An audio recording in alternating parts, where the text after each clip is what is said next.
അപ്പൊ അതെന്താ വെച്ചാല് നമ്മുടെ ശരീരത്തില് ബയോളജിക്കൽ സിസ്റ്റംസിന്റെ ഒക്കെ പ്രോപ്പർ ആയിട്ട് ഫങ്ഷൻസ് നടക്കണമെങ്കിൽ എലമെന്റ്സ് ഇമ്പോർട്ടന്റ് ആണ്.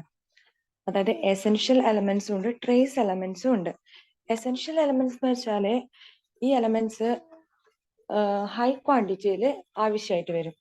അതുപോലെ തന്നെ ട്രേസ് എലമെന്റ്സ് എന്ന് വെച്ചാൽ ട്രേസ് എമൗണ്ട് മാത്രമേ ഈ എലമെന്റ്സിന്റെ ആവശ്യം അവിടെ ഉണ്ടാവും ബയോളജിക്കൽ സിസ്റ്റത്തിന്റെ പ്രോപ്പർ ഫങ്ഷൻ നടക്കാൻ വേണ്ടിയിട്ട്.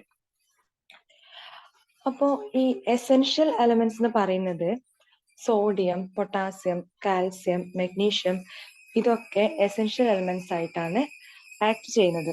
അതായത് ഇതിന്റെയൊക്കെ അളവ് നമ്മുടെ ഹ്യൂമൻ ബീങ്സ് ആയിക്കോട്ടെ, ആനിമൽസ് ആയിക്കോട്ടെ, അതിൻ്റെയൊക്കെ ബയോളജിക്കൽ ഫങ്ഷൻസ് പ്രോപ്പറായി നടക്കാൻ വേണ്ടിയിട്ട് ഹൈ ക്വാണ്ടിറ്റിയിൽ വേണം.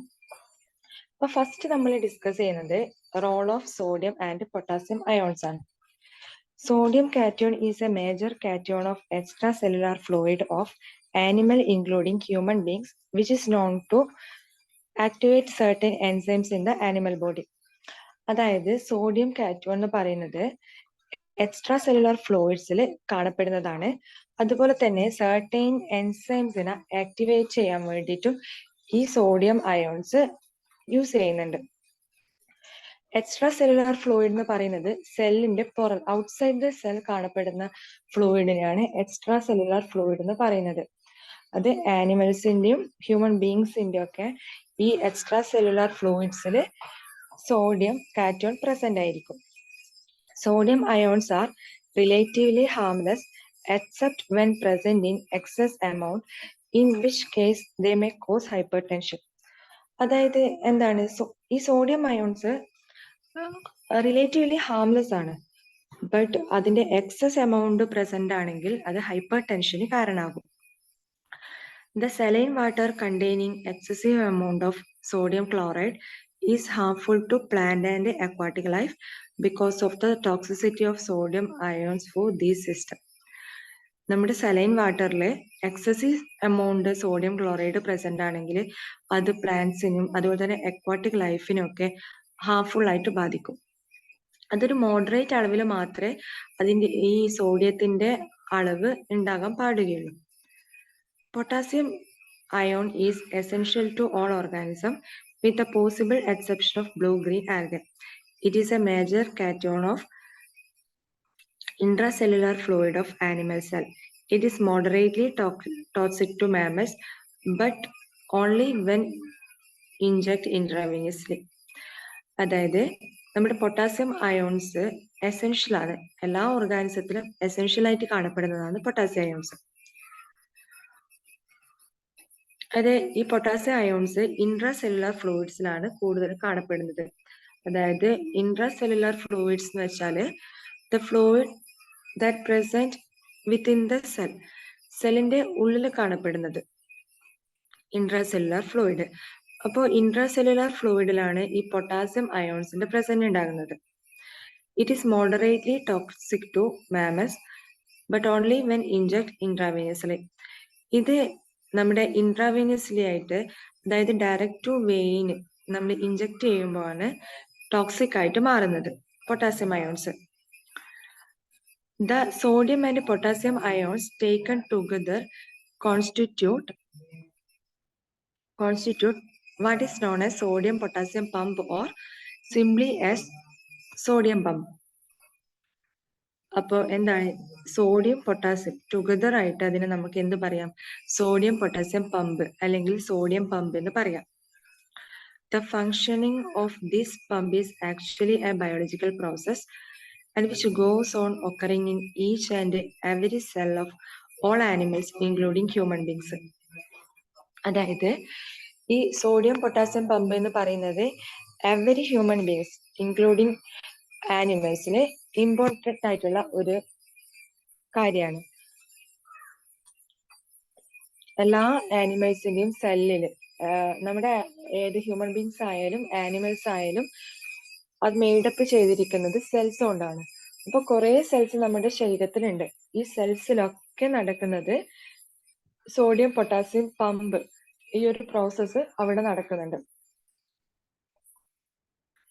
സെല്ലിന്റെ പ്രോപ്പർ ആയിട്ടുള്ള ഫംഗ്ഷന് ഈ ഒരു സോഡിയം പൊട്ടാസ്യം പമ്പ് ഇമ്പോർട്ടന്റ് ആണ്.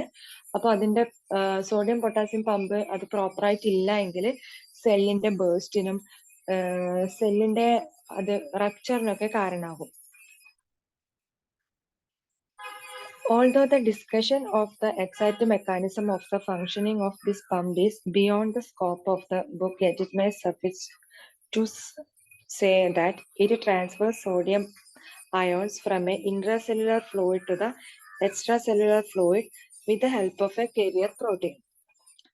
അതായത് നമ്മൾ പറഞ്ഞ ഒരു സെല്ലിന്റെ എക്സ്ട്രാ സെല്ലുലാർ ഫ്ലൂയിഡിലാണ് സോഡിയം കാണപ്പെടുന്നത്. അപ്പൊ സോഡിയം അയോൺസിന്റെ മൂവ്മെന്റ് ഉണ്ടാകുന്നത് ഇൻട്രാസെല്ലുലാർ ഫ്ലൂയിഡിന്റെ ആണ് എക്സ്ട്രാ സെല്ലുലാർ ഫ്ലൂയിഡിലേക്കാണ്. അതായത് എങ്ങനെയാണ് ഈ അയോൺസ് മൂവ് ചെയ്യുക? വിത്ത് the help of carrier protein. അതായത് നമ്മുടെ സെല്ലിന്റെ സെൽ മെംബ്രെയിൻ ഉണ്ട്. സെൽ മെംബ്രെയിനിൽ പ്രോട്ടീൻസ് പ്രസന്റ് ആയിട്ടുണ്ട്. ഈ പ്രോട്ടീൻസ് ആണ് ഈ അയോൺസിന്റെ മൂവ്മെന്റിനെ ഹെൽപ്പ് ചെയ്യുന്നത്. അപ്പോൾ ഇൻട്രാസെല്ലുലാർ ഫ്ലൂയിഡിലുള്ള സോഡിയം അയോൺസ് പുറത്തേക്ക് സെല്ലിന്റെ പുറത്തേക്ക് മൂവ് ചെയ്യുന്നത് with the help of carrier protein. അതുപോലെ തന്നെ it transfers potassium ions from the extra cellular fluid to intracellular fluid. Potassium അയോൺസിന്റെ മൂവ്മെന്റ് നടക്കുന്നത് എക്സ്ട്രാ സെല്ലുലാറിൽ നിന്ന് ഇൻട്രാസെല്ലുലാർ ഫ്ലൂയിഡിലേക്ക്. Since each operation of the pump, each cycle of this biological process pumps out large number of sodium ions from cell than the number of potassium ions that it pumped into the cell. അപ്പോൾ ഈ ഒരു process സോഡിയത്തിന്റെയും പൊട്ടാസ്യത്തിന്റെയും movement സെല്ലിനുള്ളിലേക്കും സെല്ലിന് പുറത്തേക്കും നടക്കുന്നുണ്ട്. അപ്പോൾ സോഡിയത്തിന്റെ movement ആണ് ഏറ്റവും കൂടുതൽ നടക്കുന്നത് പൊട്ടാസ്യത്തിനെക്കാളും. The interior of the cell acquires an excessive negative charge and the exterior of the cell acquires an excessive positive charge. And this results in the development of an electric potential gradient across the cell membrane, which is responsible for the transmission of nerve signal in animals. അപ്പോൾ അവിടെ ഈ ഒരു സെല്ലിന്റെ മെംബ്രെയിനിൽ ഒരു electric potential gradient develop ചെയ്യും ഈ സോഡിയത്തിന്റെയും പൊട്ടാസ്യത്തിന്റെയും movement കൊണ്ട്. അപ്പോൾ ഈ ഒരു പൊട്ടൻഷ്യൽ ഗ്രേഡിയന്റ് ആണ് നെർവ് സിഗ്നൽസിന്റെ ട്രാൻസ്മിഷനൊക്കെ സഹായിക്കുന്നത്. അപ്പൊ sodium potassium pump very important ആണ്. കാരണം അവിടെ എന്താണ് ഈ നെർവ് സിഗ്നൽസിന്റെ ട്രാൻസ്മിഷൻ, ഇലക്ട്രിക്കൽ ഇമ്പൾസസ് ഇതിനൊക്കെ സഹായിക്കുന്നത് ഈ ഒരു സോഡിയം പൊട്ടാസ്യം പമ്പ് അവിടെ ഉള്ളതുകൊണ്ടാണ്. Without the existence of the sodium potassium pump in the cell, the latter would have swelled in volume and ultimately bursted. അപ്പൊ സോഡിയം പൊട്ടാസ്യം പമ്പ് ഇല്ല എങ്കിൽ എന്താ ആവുക? നമ്മുടെ സെല്ല് സ്വെല്ല് ചെയ്തിട്ട് അത് ബേസ്റ്റ് ചെയ്യാൻ കാരണമാകും. അപ്പൊ ഇതൊക്കെയാണ് സോഡിയത്തിന്റെയും പൊട്ടാസ്യത്തിന്റെയും റോൾ എന്ന് പറയുന്നത് നമ്മുടെ ബയോളജിക്കൽ സിസ്റ്റത്തിൽ.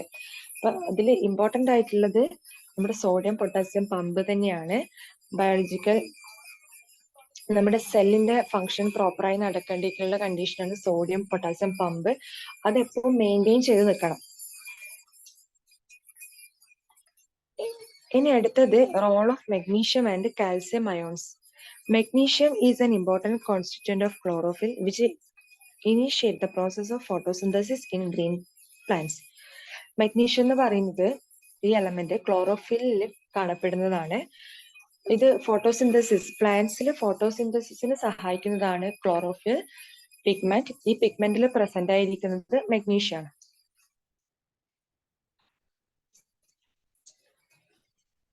Magnesium ions are concentrated more in intracellular than in extracellular fluid in animal bodies. ഈ മെഗ്നീഷ്യം കോൺസെൻട്രേറ്റ് ചെയ്തിരിക്കുന്നത് ഇൻട്രാസെല്ലുലാർ ഫ്ലൂയിഡിലാണ്.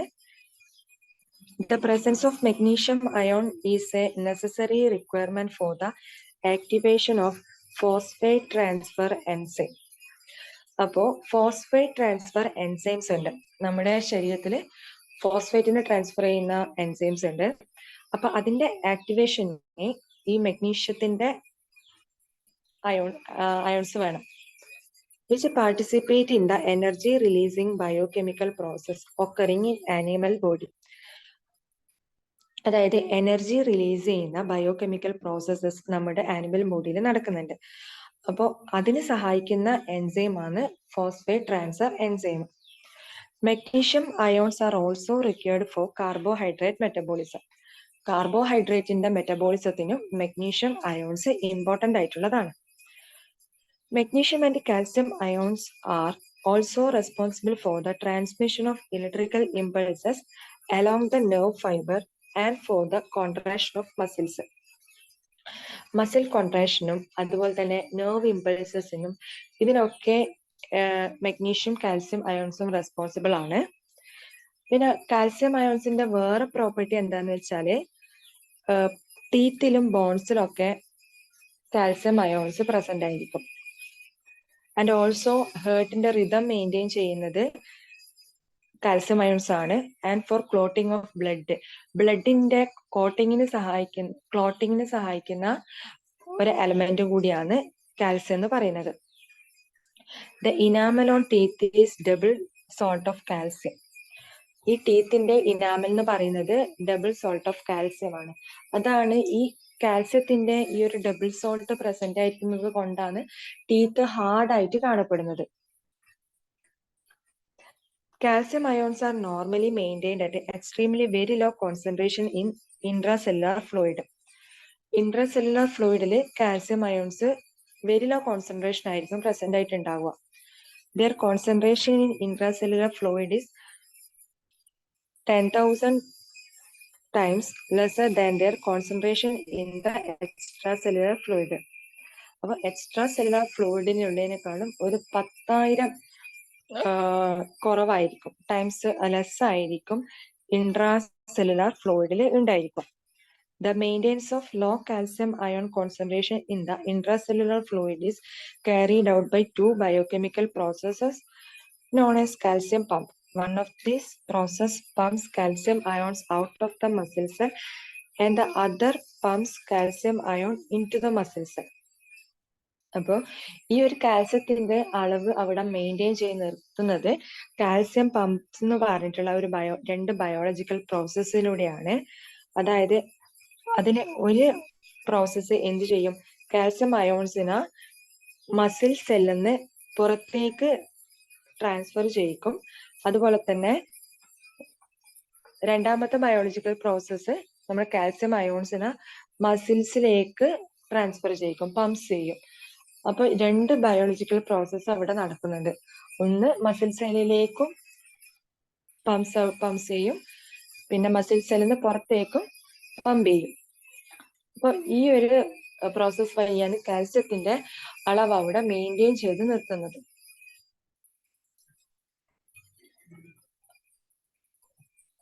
ഇനി അടുത്തത് പഠിക്കുന്നത് ഈ ട്രേസ് എലമെന്റ്സ് ആണ്. ട്രേസ് എലമെന്റ്സിന്റെ ഫങ്ഷൻസ് ആണ്. നമ്മളെ ബയോളജിക്കൽ സിസ്റ്റത്തില് ട്രേസ് എലമെന്റ്സിന് എന്തൊക്കെ ഫങ്ഷൻ ആണുള്ളത്, അപ്പൊ ആ ട്രേസ് എലമെന്റ്സിന്റെ ഡെഫിഷ്യൻസി കൊണ്ട് എന്തൊക്കെ നമുക്ക് ഹെൽത്ത് ഇഷ്യൂസ് ഉണ്ടാകും, ഇതൊക്കെയാണ് ഇനി അടുത്തത് പഠിക്കുന്നത്. അതിൽ ഫസ്റ്റ് വൺ ആണ് chromium. Chromium is an essential trace element which is involve in glucose metabolism. അതായത് ഗ്ലൂക്കോസ് മെറ്റബോളിസത്തിന് സഹായിക്കുന്ന ഒരു ട്രേസ് എലമെന്റ് ആണ് ക്രോമിയം.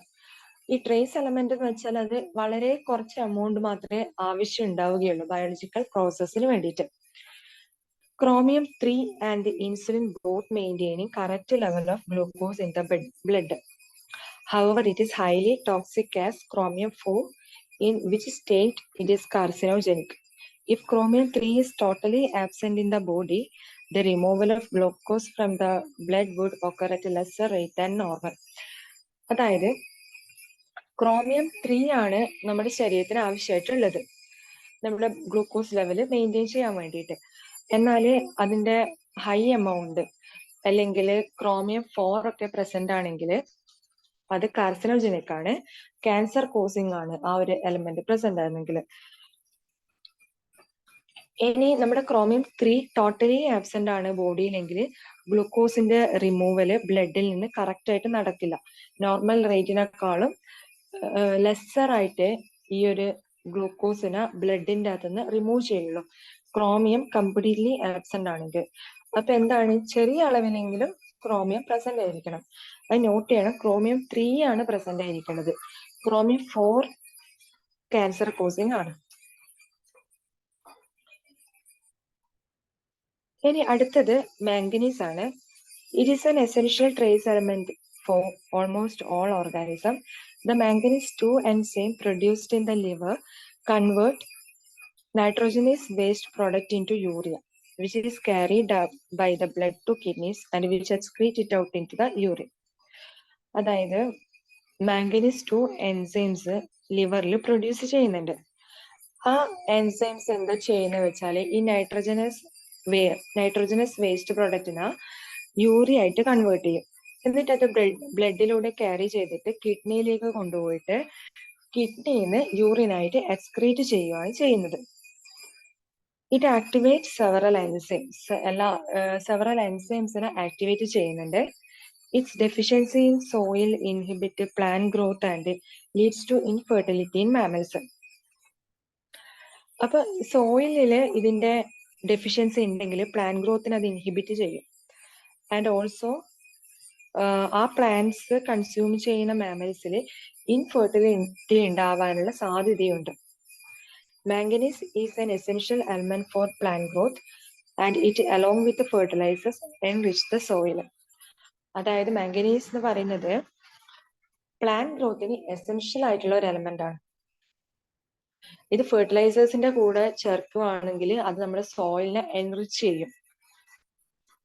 അടുത്തതാണ് cobalt. It is an essential trace element for many organisms.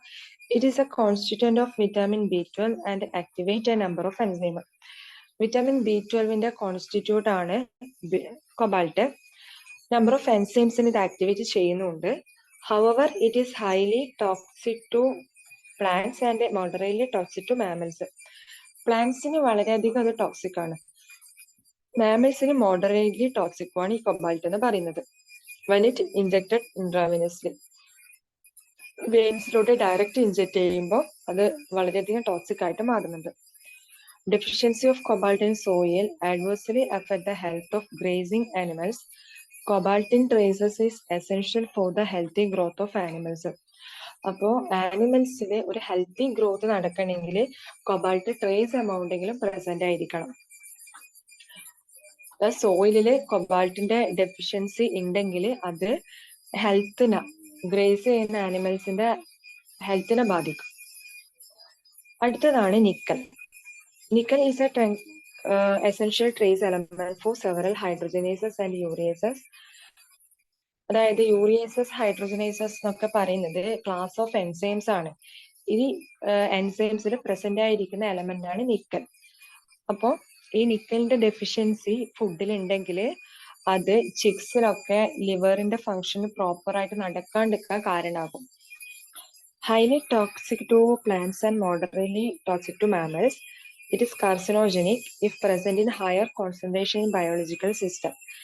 It is used in industry, causes severe water pollution.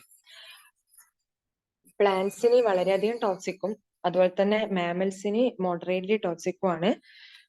Higher amount nickel present ആണെങ്കിൽ അത് carcinogenic ആയിട്ട് മാറും. പിന്നെ അതിന് നമ്മുടെ ഇൻഡസ്ട്രിയിലൊക്കെ യൂസ് ചെയ്യുന്നത് സിവിയർ വാട്ടർ പൊല്യൂഷൻ ഒക്കെ ഉണ്ടാക്കാൻ കാരണമാവുന്നുണ്ട്. അടുത്തതാണ് copper. Copper is essential trace element for all organisms. It is an important constituent of hemocyanin, which supplies oxygen to certain aquatic creatures and redox enzyme. അതായത് ഹീമോസയാനിൽ പ്രസന്റ് ആയിരിക്കുന്ന element ആണ് copper. Haemocyanin എന്ന് വെച്ചാൽ ഒരു protein ആണ്. അതിന്റെ function എന്തെന്ന് വെച്ചാൽ ഓക്സിജൻ സപ്ലൈ ചെയ്യും aquatic creatures. Copper containing enzyme play an important role in the pigmentation of the skin, functioning of brain, and in iron metabolism in human body. The deficiency of copper in human system result in its inability to utilize the iron stored in the liver. ഈ enzyme copper present ആയിരിക്കുന്ന enzymes ഉണ്ട്. ഇതിന്റെ role എന്താ വെച്ചാൽ pigmentation of the skin and also ബ്രെയിനിന്റെ function proper ആയിട്ട് നടക്കാൻ വേണ്ടിയിട്ട് ഇത് ഹെൽപ്പ് ചെയ്യുന്നുണ്ട്. അതുപോലെ തന്നെ അയോൺ മെറ്റബോളിസത്തിനും സഹായിക്കുന്നുണ്ട്. ഇതിന്റെ കോപ്പറിന്റെ ഡെഫിഷ്യൻസി ഹ്യൂമൻ സിസ്റ്റത്തിൽ വളരെയധികം ബാഡ് എഫക്റ്റ് ഉണ്ടാക്കുന്നുണ്ട്. The excess of copper in human body is, however, harmful. A disease known as Wilson disease upset the copper metabolism of human system in such a way that it get deposited in excess in the liver. അതായത് excess ആയിട്ട് copper നമ്മുടെ ബോഡിയിൽ present ആണെങ്കിൽ അതിനെ Wilson disease എന്ന് പറയും. അത് കിഡ്നിനും ബ്രെയിനും ഒക്കെ ബാഡ് ആയിട്ട് അഫക്റ്റ് ചെയ്യും. Patients suffering from this disease are treated with a controlled dose of EDTA, which forms a water-soluble complexes with copper ion.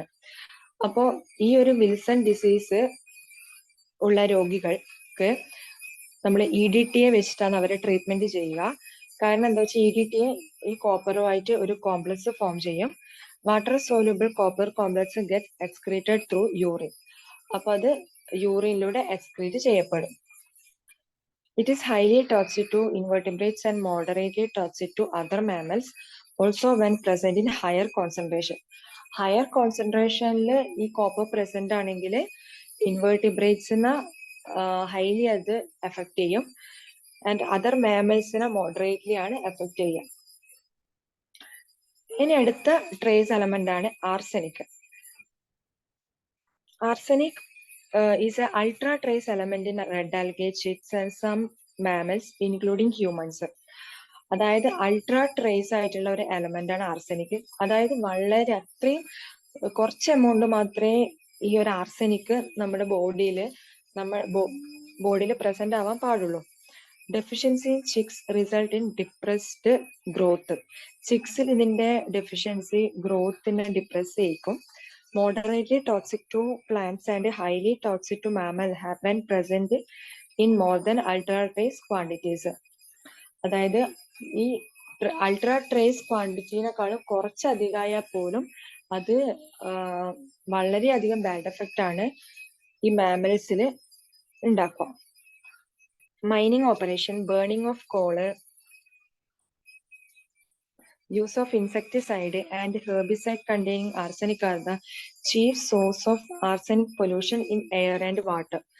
So, ഈ ഇൻസെക്ടിസൈഡ്, ഹെർബിസൈഡ് ഇതിൻ്റെയൊക്കെ യൂസ് വാട്ടറിലും അതുപോലെ തന്നെ എയറിലും ആർസെനിക്കിന്റെ പൊല്യൂഷൻ ഉണ്ടാവാൻ കാരണമാവുന്നുണ്ട്. നെക്സ്റ്റ് ട്രേസ് എലമെന്റ് ആണ് selenium. And it is an essential constituent of some enzymes and protect biological system from free radical oxidant. അപ്പോൾ biological സിസ്റ്റത്തിനൊക്കെ protect ചെയ്യുന്നുണ്ട്. അതുപോലെ തന്നെ എൻസൈംസിൽ ഇത് പ്രസന്റ് ആയിട്ടുണ്ട്. Its deficiency in soil leads to white muscle disease. സെലീനിയത്തിന്റെ ഡെഫിഷ്യൻസി വൈറ്റ് മസിൽ ഡിസീസിന് കാരണമാവുന്നുണ്ട്. ഈ വൈറ്റ് മസിൽ ഡിസീസ് എന്ന് പറയുന്നത് ഗ്രേസിംഗ് ഷീപ്പിലാണ് കാണപ്പെടുന്നത്.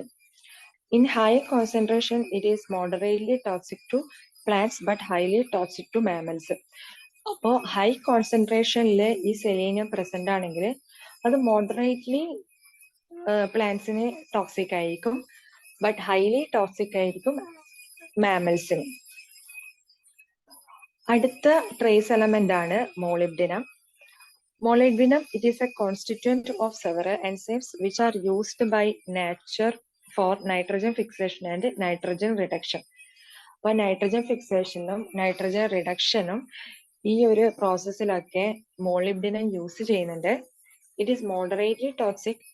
Excess molybdenum in biological system may cause deficiency of copper. The next trace element is cadmium. This element has practically no use in living organism. It is toxic to all organisms.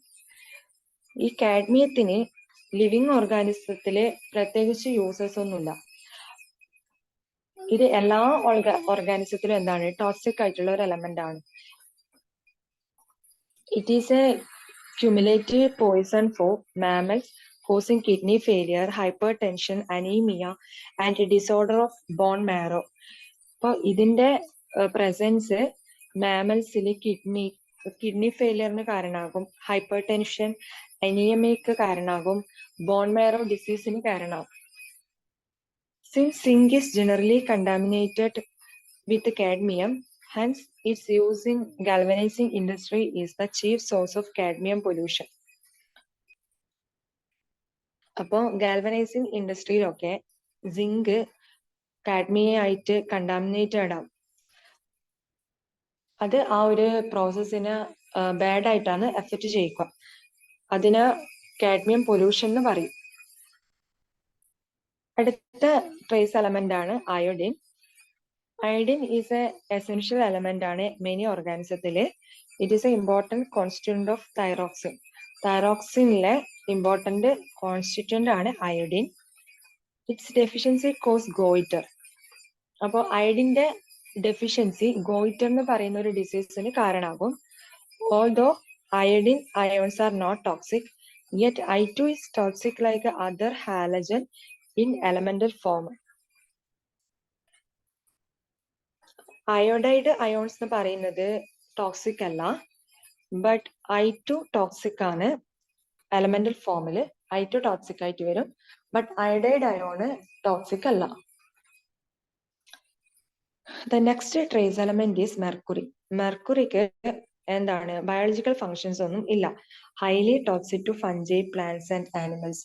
ഫംജിക്കും പ്ലാന്റ്സിനും ആനിമൽസിനും ഒക്കെ ഇത് highly toxic ആണ്.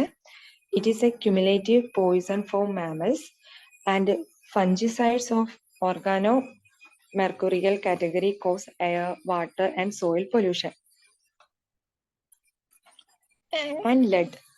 Lead is another trace element. Also, lead has no biological functions.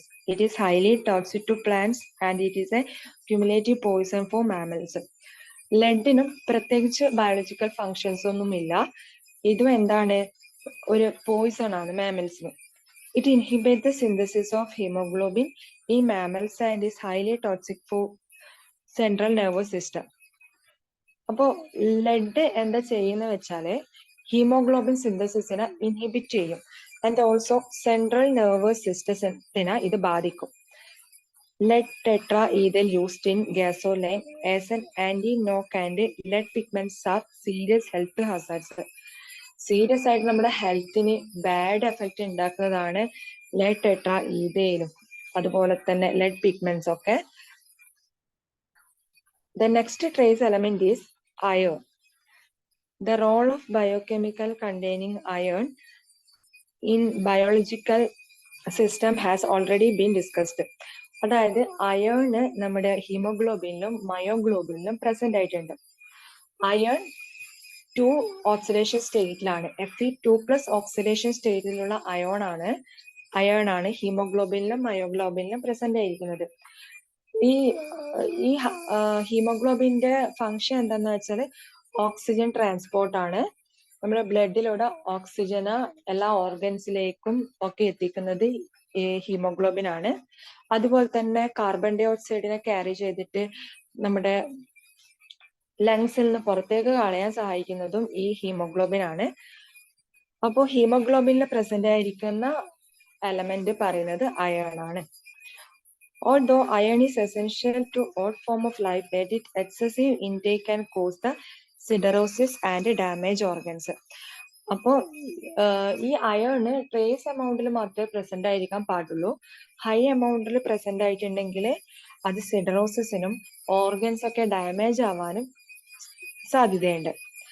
Iron is also present in plant and bacteria in the form of cytochromes and ferredoxin, and which are responsible for electron transfer reactions in biological system. Ions പ്ലാന്റ്സിലും ബാക്ടീരിയയിലും ഒക്കെ കാണപ്പെടുന്നുണ്ട്. In the form of സൈറ്റോക്രോംസിന്റെയും ഫെറഡോക്സിന്റെയും ഫോമിലാണ് ions present ആയിരിക്കുന്നത് പ്ലാന്റ്സിലും ബാക്ടീരിയയിലും ഒക്കെ. ഈ ഫെറഡോക്സിന്റെ ഒക്കെ function എന്താന്ന് വെച്ചാൽ electron transfer reaction ആണ് ഇതൊക്കെ ചെയ്യുന്നത്.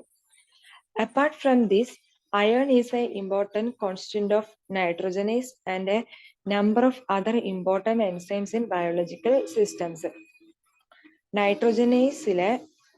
നൈട്രോജനേസ് എൻസൈമിലെ ഇമ്പോർട്ടൻറ്റ് കോൺസ്റ്റന്റ് ആണ് അയൺ എന്ന് പറയുന്ന എലമെന്റ്. ആൻഡ് ഓൾസോ ബയോളജിക്കൽ സിസ്റ്റത്തിൽ കുറെ എൻസൈംസ് ഉണ്ട്. പാർട്ടിസിപ്പേറ്റ് ചെയ്യുന്നുണ്ട്. ഈ എൻസൈംസിലൊക്കെ അയൺസിന്റെ presence ഉണ്ട്. The next trace element is zinc. The role of biochemicals of zinc in the form of zinc enzyme has already been discussed, and it is an essential element for almost all organisms. It is present in a large number of essential enzymes, and its deficiency may cause loss of appetite. It is only slightly toxic to macrodoses. However, excess oral doses may cause diarrhea and vomiting. ഇപ്പോൾ സിങ്കിന്റെ function എന്തെന്ന് വെച്ചാൽ zinc enzymes zinc present ആയിട്ടുണ്ട്. അതുപോലെ തന്നെ എല്ലാ ഓർഗാനിസത്തിലും ഒരു essential element തന്നെയാണ് zinc എന്ന് പറയുന്നത്. ഇതിന്റെ ഡെഫിഷ്യൻസി കൊണ്ടുണ്ടാവുന്ന ഒരു ഡിസീസാണ് loss of appetite. And also ഇതിന്റെ ഹൈ എമൗണ്ട് സിങ്ക് നമ്മുടെ ബോഡിയിൽ ഉണ്ടെങ്കിൽ അത് ടോക്സിക് ആണ്, ഡയറിയും വൊമിറ്റിംഗ് ഒക്കെ ഉണ്ടാക്കും. Next is the radioactive elements. They have no biological function. Their accumulation in biological system is harmful due to radioactivity. They are potential pollutants of air and water in the form of nuclear waste. So, ഈ radio active elements എന്ന് പറയുന്നത് nuclear reactor, nuclear industry എന്നൊക്കെ പുറത്തേക്ക് വരുന്ന elements ഒക്കെ radio active ആയിരിക്കും. Radio active എലമെന്റ്സിന് biological functions ഒന്നും തന്നെ ഇല്ല.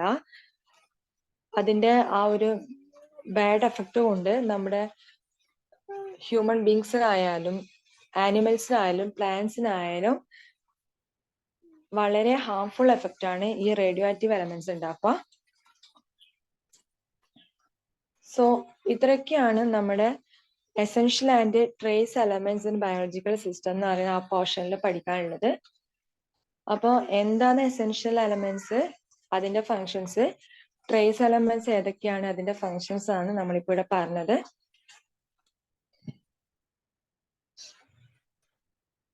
അപ്പോൾ താങ്ക് യു.